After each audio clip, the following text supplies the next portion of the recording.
आप सभी विद्यार्थियों का इस चैनल पर हार्दिक स्वागत है। इस टॉपिक में हम क्लास 10th ध्यान रखिएगा आप लोग, या जो आपका मॉडल पेपर बनाया गया सेम टू सेम बोर्ड की तरह आप जब एग्जाम में जाएंगे तो सेम यही पाएंगे। 2023 का कक्षा 10 सामाजिक विज्ञान का यह पेपर बनाया गया है।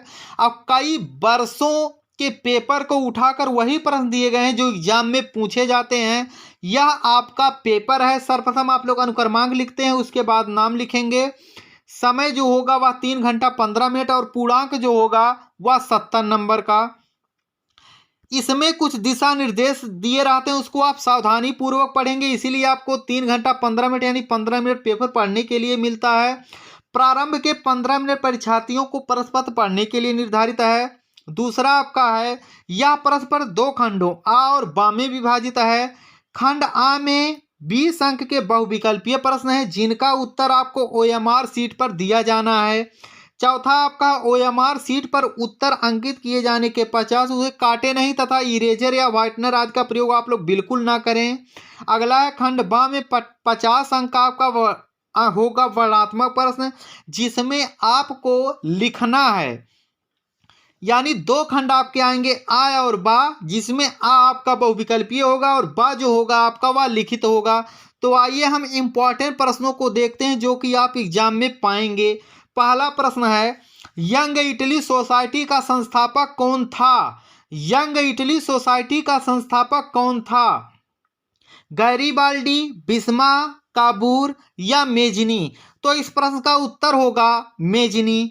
अगला है, जर्मन संस्कृत में बोकजिस्ट का आशय क्या था? इंपॉर्टेंट क्वेश्चन है ये।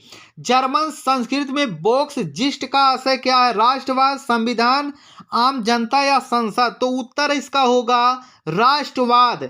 अगला आपका प्रश्न है, ज्यूसेपे मेस्नी द्वारा स्थापित गुप्त संगठन था? ज्यूसेपे मेस्नी द्वारा स्थापित गुप्त संगठन था यंग इटली, यंग फ्रांस, ज्यांग पर्सा या यंग जर्मनी? तो तीसरे प्रश्न का उत्तर होगा यंग इटली। अब चौथा प्रश्न देखते हैं, राष्ट्रवाद राष्ट्रवाद का प्रारंभ किस देश से हुआ? जर्मनी से, इटली से, फ्रांस से या इंग्लैंड से? तो चौथे प्रश्न का उत्तर होगा फ्रांस से। अगला प्रश्न है, असहयोग आंदोलन का मुख्य कारण क्या था? असहयोग आंदोलन का मुख्य कारण क्या था? रॉलेट एक्ट, प्रथम विश्व युद्ध, खिलाफत आंदोलन या प्रथम विश्व युद्ध? तो पांचवें प्रश्न का आपका उत्तर होगा खिलाफत आंदोलन। छठवां आपका प्रश्न है, निम्न में से कौन सा संसाधन पुनः चक्रीय है? लोहा, पवन ऊर्जा, ज्वारीय ऊर्जा या पशुधन? तो छठवें प्रश्न का आपका उत्तर होगा लोहा। अगला जो आपका प्रश्न है सातवां, निम्न में से कौन अजैविक संसाधन है? निम्न में से कौन अजैविक संसाधन है? चट्टाने, पशु, पौधे या मछलियां? तो सातवें प्रश्न का उत्तर होगा चट्टाने। अगला प्रश्न है, निम्नलिखित में से किस राज्य में सीढ़ीदार खेती की जाती है? पंजाब, हरियाणा, उत्तर प्रदेश या उत्तराखंड? तो आठवें प्रश्न का जो आपका उत्तर होगा वह होगा उत्तराखंड यानी पर्वतीय क्षेत्रों में। नौवां आपका प्रश्न है, सुंदरबन डेल्टा यानी सुंदरबन नेशनल पार्क किस राज्य में स्थापित है? असम में, उड़ीसा में, पश्चिम बंगाल में या मध्य प्रदेश में? पश्चिम बंगाल में। यदि क्वेश्चन आता है विश्व का सबसे बड़ा डेल्टा कौन है, तब भी आपका क्या होगा? पश्चिम बंगाल में ही होगा। अगला आपका प्रश्न है 10वां, कर्तन दहन कृषि या झूम की खेती निम्नलिखित में से किस राज्य में पाई जाती है? कर्तन दहन कृषि या झूम खेती किस राज्य में की जाती है? उत्तर प्रदेश में, राजस्थान में, उत्तराखंड में या मिजोरम में?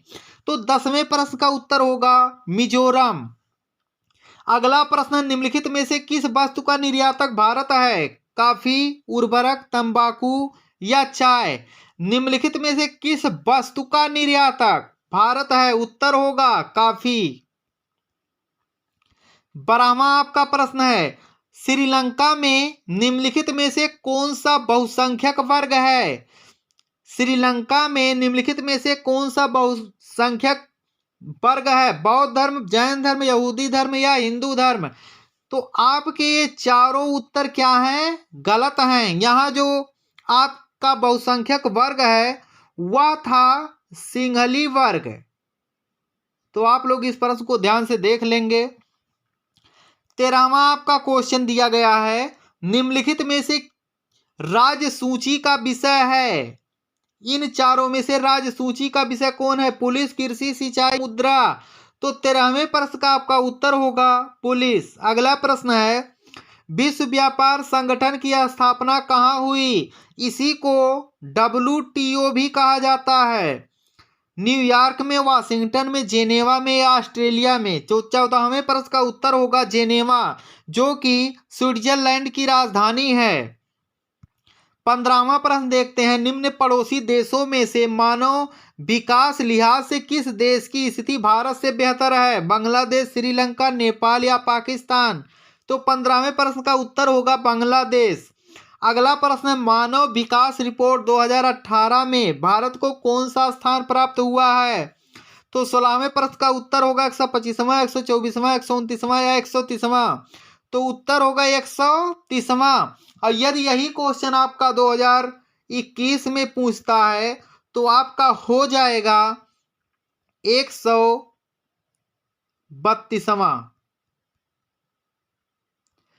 अब 17वें प्रश्न की ओर चलते हैं, अंकलेश्वर किसके लिए प्रसिद्ध है? अंकलेश्वर किसके लिए प्रसिद्ध है? पेट्रोल के लिए, तांबा के लिए, जस्ता के लिए या यूरेनियम के लिए?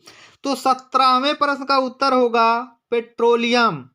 अगला प्रश्न है, बांध को और भी क्या कहा जाता है? बांध को क्या कहा जाता है? बहुउद्देशीय परियोजना, जल स्रोत, बाढ़ नियंत्रण का उपाय या जल भंडार? तो उत्तर होगा बहुउद्देशीय परियोजना, क्योंकि बांध जहां पर बनाया जाता है वहां से कई लाभ होते हैं, जैसे मछली उत्पादन हो गया, वहां से नहरें निकालकर सिंचाई की जाती हैं और आसपास के क्षेत्रों में बाढ़ को नियंत्रित किया जाता है। 19वां प्रश्न देखते हैं, निम्नलिखित में से कौन ऊर्जा का गैर परंपरागत स्रोत है? सौर ऊर्जा, कोयला, खनिज तेल, प्राकृतिक गैस? तो इसमें जो ऊर्जा होती है वह दो होती है, एक गैर परंपरागत, एक परंपरागत। परंपरागत जो होती है वह कभी भी समाप्त हो जाएगी, लेकिन जो गैर परंपरागत होता है वह कभी नहीं समाप्त होता। तो इसमें सौर ऊर्जा कभी नहीं समाप्त होगा, यही आपका स्रोत है। अगला प्रश्न है, भारत में कौन सी अर्थव्यवस्था पाई जाती है? समाजवादी, मिश्रित, पूंजीवादी या इनमें से कोई नहीं? तो भारत में मिश्रित अर्थव्यवस्था पाई जाती है। अब हम खंड ब में चलते हैं।